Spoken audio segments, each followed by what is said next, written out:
Albert Einstein once said, everybody's a genius, but if you judge a fish by its ability to climb a tree, it will live its whole life believing that it is stupid.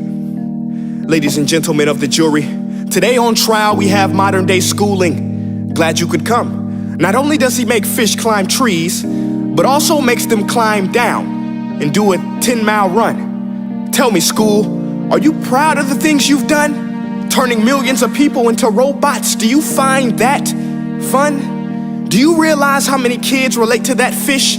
Swimming upstream in class, never finding their gifts, thinking they are stupid, believing they are useless? Well, the time has come, no more excuses. I call school to the stand and accuse him of killing creativity, individuality, and being intellectually abusive.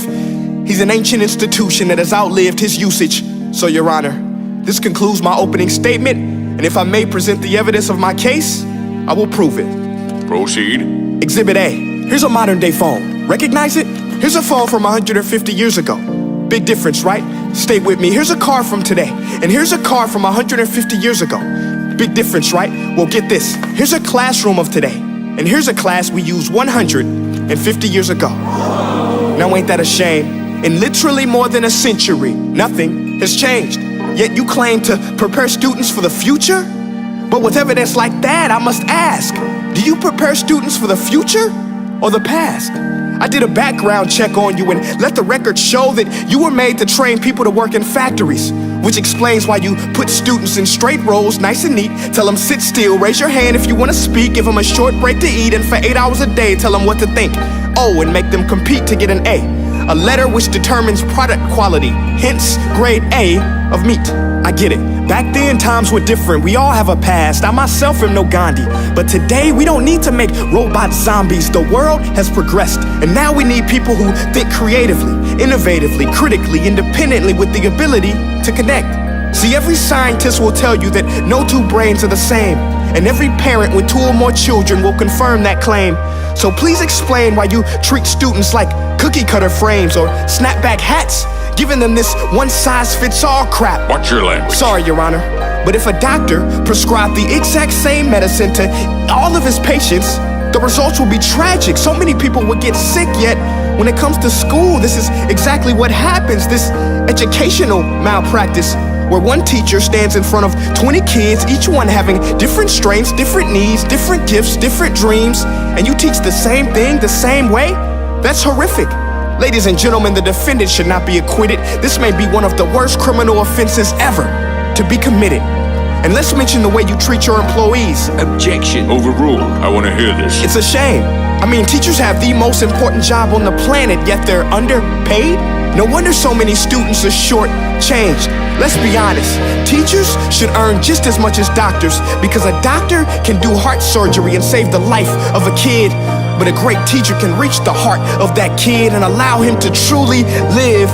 See, teachers are heroes that often get blamed, but they're not the problem. They work in a system without many options or rights.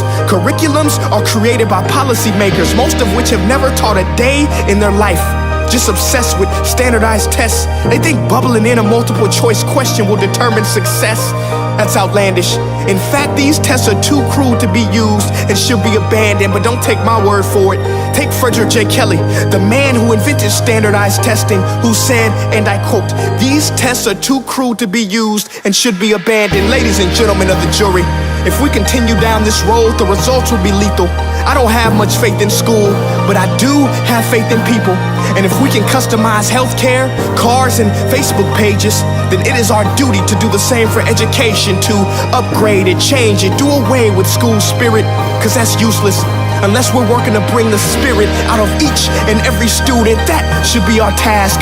No more Common Core. Instead, let's reach the core of every heart in every class. Sure, math is important, but no more than art or dance. Let's give every gift an equal chance. I know this sounds like a dream, but countries like Finland are doing impressive things.